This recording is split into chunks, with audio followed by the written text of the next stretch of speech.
Hey, and welcome to the next part of the Engage project. Alright, so it's over to me again. So this is the back of the monitor. There we go. As I say, there's going to be a second screen here soon, but for now there isn't. And this is the mouse to the game. Sorry, this is the cable to the gaming mouse. There we go. And then it goes over the track, and then it's hoisted up, as you can see, into that clip there, and dives down the back, and then plunges into the back of the computer, just around there. So that's all very good, but as I'm sure you'll have noticed, we have to deal with this track here too, because it's sort of like an MGR loop, like a proper power station type loop. The keyboard cable and the mouse cable do need lifting here somehow. I'm not exactly sure how I'm going to do that just yet, but they will have to be hoisted up over those rails as well. Maybe I will have to use some Lego or some fancy little homemade thing out of wood or something, I don't know. But you can see that I've put the other two clips in place just there. This one is for the power cable, and then the one on the left is the no, sorry, the one on the left is the power cable, and the one on the right, the thick one, that's the DVI cable, I think. I'm not sure. I could have it the wrong way around. And then this cable here is, of course, that's the power cable to the monitor. No, that's the gaming cable to the keyboard. There we go. Yeah, that's the gaming cable. Over here, where we've got a speaker and the thing for my Walkman that I run with, they just plunge right down that hole there, just as the Batman controller cables do, so they're not a problem. They're no issue at all. So I've got to prep another one. So I've got it here. I'm just going to sit down for this. So there we go. You can see that I've already cut one to sort of the right shape and size it'll do. And then if I'm holding all this, I'm doing all this with just one hand, by the way. But yeah, these are pretty good little pads. They're not cheap, but they're really, really good. I definitely recommend them. They're so useful. You can use them for so many different applications. And then basically it's just a case of taking that bit off there with the knife, but you definitely need two hands to do that. But once you have taken that little cover off, I shall be putting that on the wall just over there and hoisting the keyboard cable out of the way. Okay, well, Craig's firing up the soldering iron there. Whilst that's heating up, I'm just going to very, very quickly show you that I've done that now. There you go. Look at that. How good is that? Now, in hindsight, I probably could have put those clips on at a bit of an angle so that the cables aren't putting any pressure on them. But hey, you know, it's okay. They're fine. They're doing exactly what they're supposed to do. They're hoisting the cables up well above the track so that the cables can dive right down and into the back of the computer.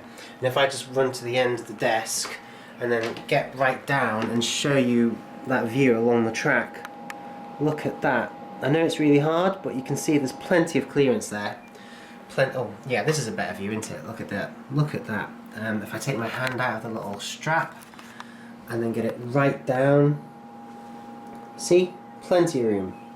Plus, all this unsightliness is hidden by the monitor, by the screen. So it's okay. So if I sit right back on my desk, on my chair, and then zoom out, there we go. If you can imagine a second screen over here, then yeah, you're not going to see anything unsightly at all, and your trains are going to be able to run around completely freely, and it's just awesome. Right, so I think Craig's soldering iron has heated up, so I'm going to pass it back to Craig and let him carry on. Okay, so while Will's busy sticking cables to the walls around the room, I'm now moving on to actually cabling and wiring up the different sections of the track. So for this, I'm going to use this wire. It's a big reel of hobby wire that I've had around for quite a while. It's about 0.8mm, I think it is, in thickness.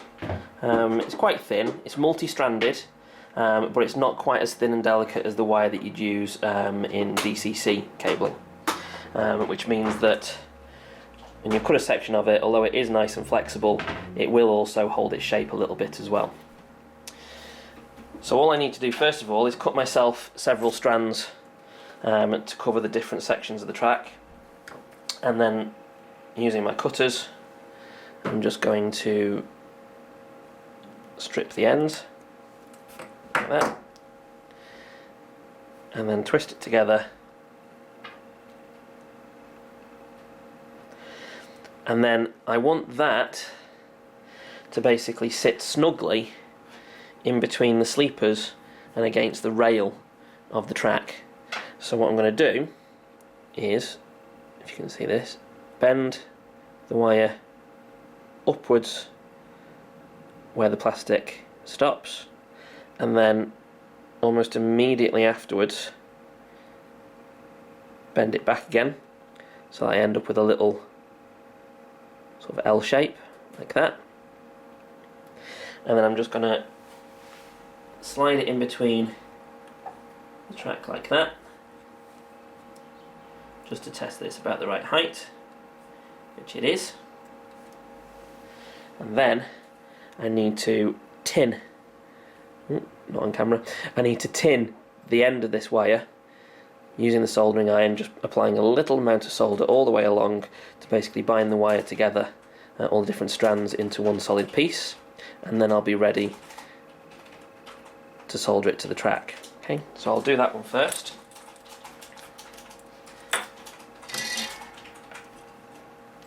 Apologies if you can't see this very well at all. I'm trying to stay out of the way of the camera.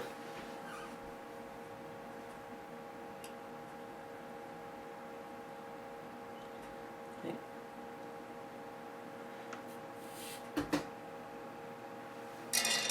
So, if that will focus.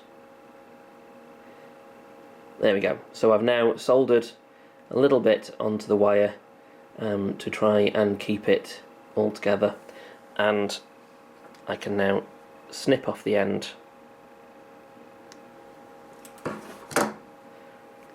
like that. So I've now got a small little L-shaped piece that I can solder to the track, and I'm going to repeat that now 8 times, well, 7 more times. 7? No, 3. 3 more times for the other sections of the track. Okay, so I've prepared my 4 pieces of wire with their ends like that, and now I'm going to line them up against the edge of the track. And because of the way that the track rises up ever so slightly as it approaches the bridge, there's actually a little gap underneath the sleepers that I'll be able to feed the wire underneath. So if I just feed that into there. It's me that did all that track work. That's what makes it rise up. I'm very good at it too. Oh, it'll do it. Okay, so with that wire just fed into place and the bent section leaning against the actual track, that'll actually hold it into place while I just ever so slightly solder that contact to the track. Now this is a little bit fiddly, I found, with Engage track, because it doesn't give you a lot of space between the metal rail and the sleeper, and you're approaching it with a big metal hot iron.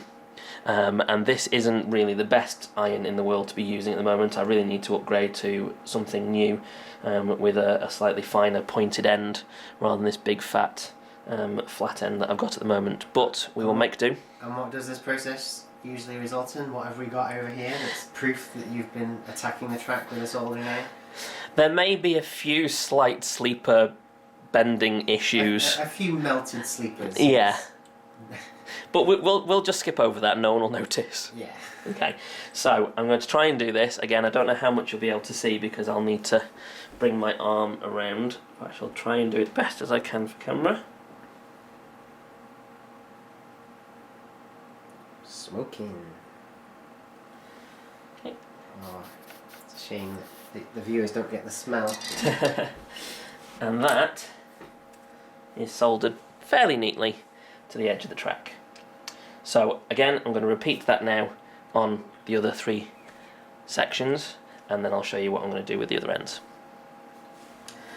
Okay, so we've come in for an extreme close-up, and on the side of the track there you can see, as carefully as I possibly could, I've soldered the small pieces of wire to the side of the metal track, and without any bent sleepers this time. Must be getting better. But now we need to attach the other end of the wire to the brass contact plates that we pushed into the balsa wood.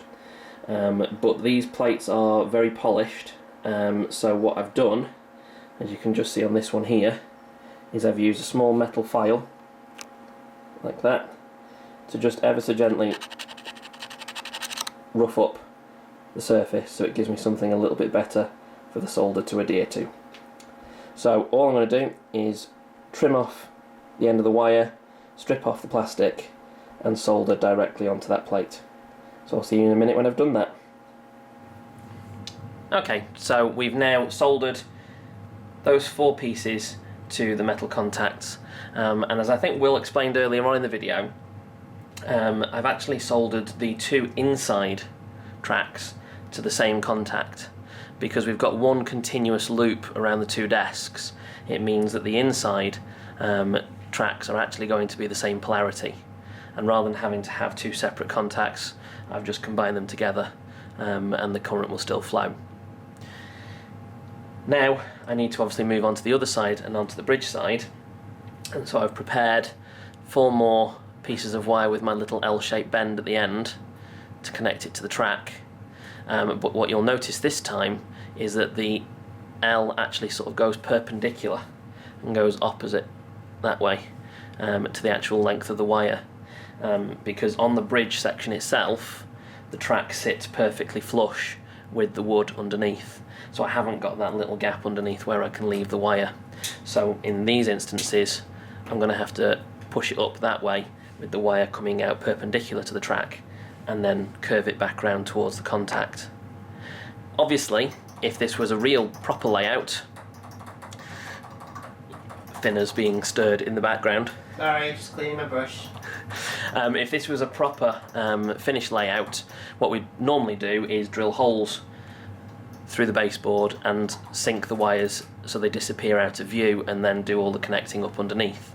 But because of the way this obviously sits on the desk and isn't a permanent layout, I can't really do that in this instance, so I'm going to have to leave the wires on the surface and just lead them out and loop them around towards the contact.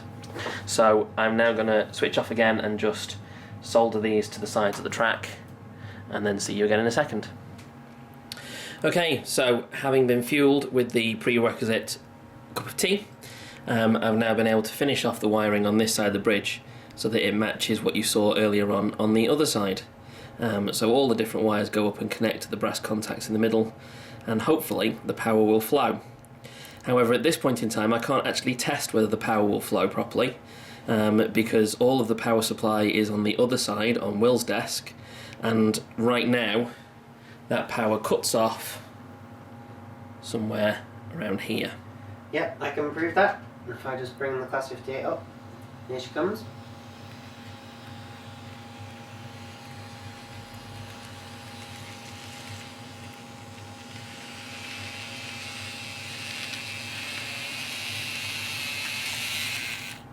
And dead. So at this point, where the split in the bridge is, where the hinge allows the bridge to fold, obviously we've still not got power flowing between those 2 sections. So now I need to connect those up as well. So what I'm going to do is exactly the same as I did at the ends basically. I'm going to solder wire so that it touches the side of each piece of track, and then take the loop of wire over to the other side, solder that in as well, and connect it up directly that way. But because the bridge is going to fold in the middle, I need to provide it with a little bit of slack so that it can fold up and bunch up when the bridge is folded up, and then stretch out again when it's in its full extended position.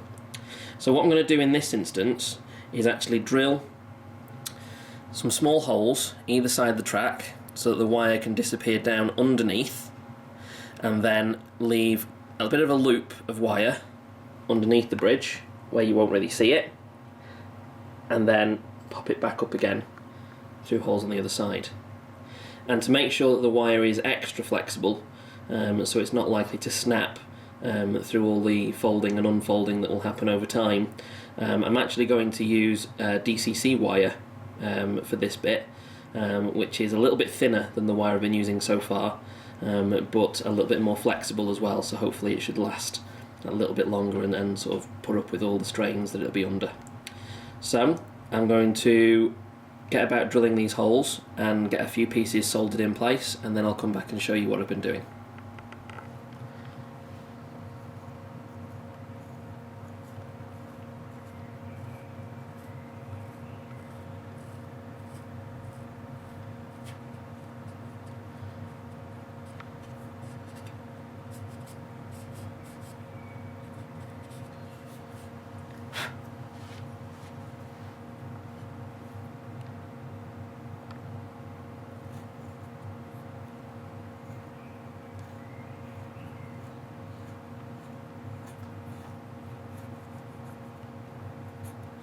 Okay, so the soldering is all done. The wiring quite neatly disappears underneath the board through the holes. We had a slight sleeper casualty over on this side. You can just see it's slightly bent where the heat's warped it a little bit. But otherwise, it's quite neatly done on the top.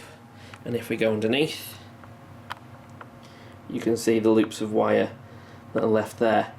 Now I have actually, if I get in closely, I have actually put 2 strands on each track, on each rail, so that it's got a little bit of redundancy with the wire being so fine and thin. But those loops give it plenty of slack underneath, and when we fold up the bridge they should just nicely move out of the way without pinching and creasing too much. So hopefully it should last quite a while. So we now have a complete electrical circuit. All we need to do now is do a few tests and see whether it all works. So I'll put it on the tripod and we can see what happens. Okay, so here we are, the moment of truth. Let's see whether she makes it all the way across. Right, so you're going to pan the camera as I control? Yeah. Okay. Direction selected. Okay, the Class 58 is rolling. I think that speed's okay, isn't it? Mm-hmm.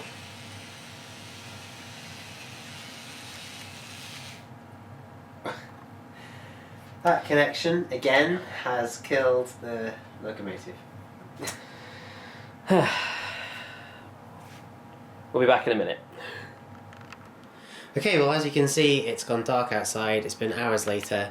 In fact, yeah, many hours later. Yeah, I think you saw the Class 58 pull up on that bridge. That's right, yes, it ran out of power on the bridge.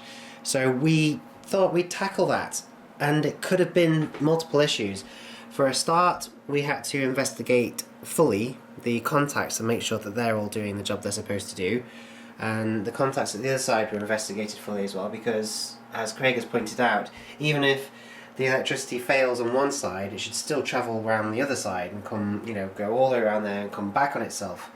But we had to fully investigate that and check if that was the case and if it was running properly. But then, of course, the other issue is that the track is dirty, and it so happens, where have I put the little pads? Oh, I think they're down here. No, that's not that. Ah, gosh, yes, I couldn't even, they're that dirty, I didn't even notice them. Look at these. Look at that. These are the semi-abrasive pads from the Woodland Scenics. Yeah, well no, it's not Woodland Scenics, it's Tidy Track. Tidy Track, it's packaged up like Woodland Scenics stuff. But it's by Tidy Track, it's the cleaner I reviewed about a month or two ago. And those are the cleaning pads that soak up the track magic. I've just gone around with those to try and get the rails as clean as possible, but before I did that I used these semi-abrasive ones, and just look at them. That is filthy, isn't it? They're supposed to be white, but look at that. No wonder our poor little Class 58 was suffering, no wonder. And so, whilst I was doing that with the rails, Craig has taken the track magic and using some cotton wool buds he has cleaned all of the wheels. So our Class 58 by Dapol in Engage should be running much better now. So yeah, we've used well, the semi-abrasive pads. I've also used 2 of these standard white cleaning pads, I've not used the buffing ones that you're supposed to do right at the very end. I've not done those because I don't think there's a need with Track Magic. It's that good. I don't think there's a need. And I've not used the heavy DT abrasive ones because the track shouldn't be too bad. So the entire loop, the entire layout has been done with those pads all the way around, and it's now, well, it's much cleaner. Just look at it shining. We've also got some stranded hopper wagons over here, which the Class 50 is going to have to pick up if it can. We have been doing some tests off camera, and they've not been brilliant, but now the track has been cleaned, it should be better. Craig is about to take over filming and show you this from TrainTech, the track tester. So he's going to open that up, put it down on the track at various points, and we're going to diagnose and find out exactly where the problem is, if there's still a problem, and then deal with it. Okay, so as Will said, I'm just going to very quickly have a little look at this TrainTech track tester. That's a bit of a mouthful. It's a very simple little piece of kit, an LED attached to a circuit board, but as it says above, it's basically simply lay it on the track for instant display. On DCC or AC, the LED lights orange, and on DC, the LED lights red or green for polarity. So theoretically, we should be able to put this on different spots around the track and see whether the current is flowing correctly, and check whether everything's wired up properly. So if we very quickly open her up,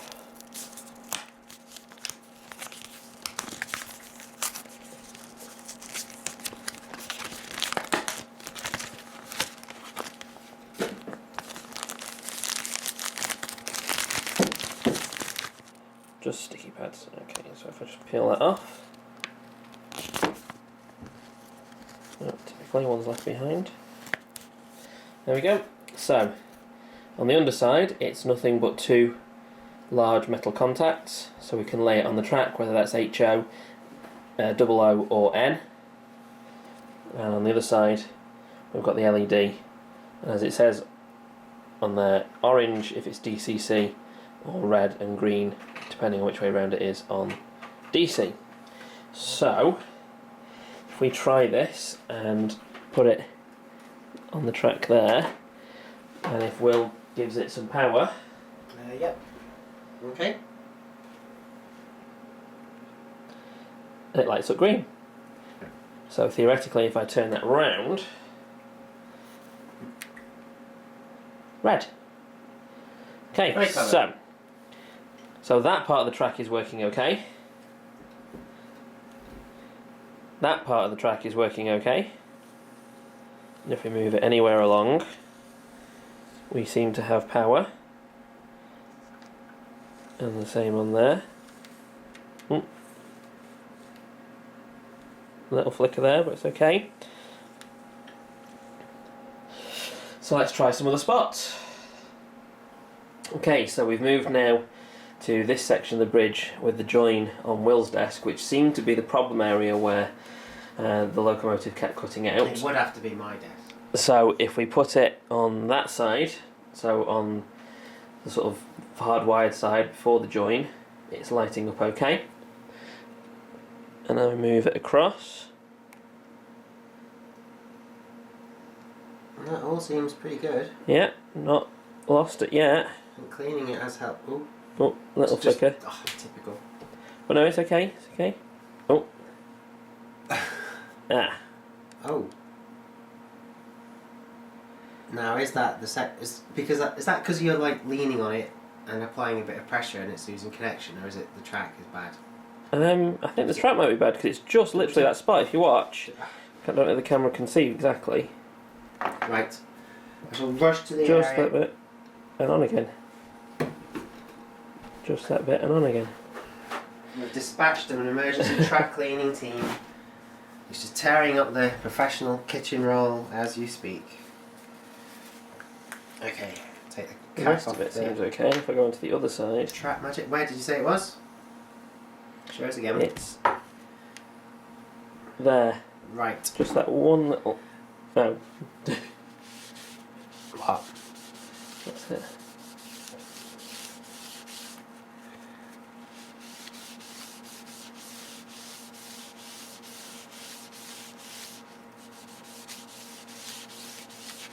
Okay. Yep, some dirt did come off. Okay, let's try that again then. So, on that side, everything's fine. And then the problem zone is about now.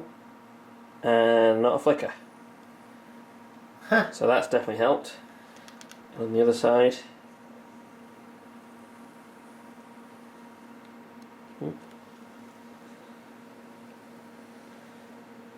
Okay, all the way along. Right. Okay. So, I think it's maybe time for another locomotive trial. This trusty class 58 again. Okay. She's good to go. Okay, do you want to give the power and I'll Yep. try and follow her? Okay. Here goes nothing.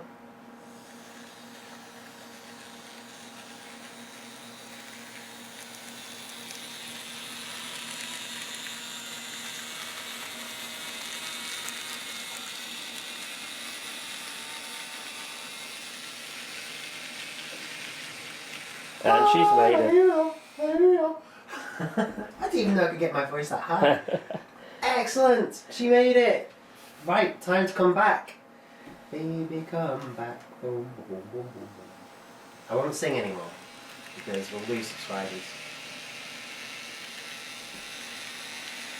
That's it. Keep going. Keep going. You can do it. You can do it. Come on. That's it. For England, for Britain, for engineering prowess. Oh yes. Excellent. All we did really was just clean the track. That's what it needed. Ah, see what a difference clean wheels and clean track makes. Unbelievable. So the whole time, the connections that you've wired in have actually been pretty good, pretty reliable. But deposits on the track, and which we know all about, have been letting us down. Well, we just need to try the other road now. Yep. So if I just lift her off, put her onto this side. It really does annoy me that they're called roads. I would like to just point that out.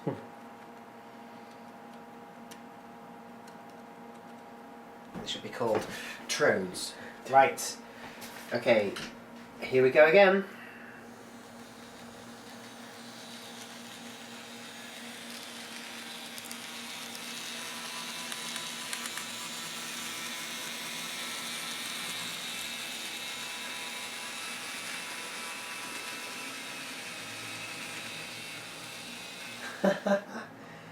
Oh wow, excellent. So, it works. There's only one thing left to do now, I suppose. What's that? Try and see if she can pull her wagons. Oh, well, yeah, but I mean, that's got to be for another video.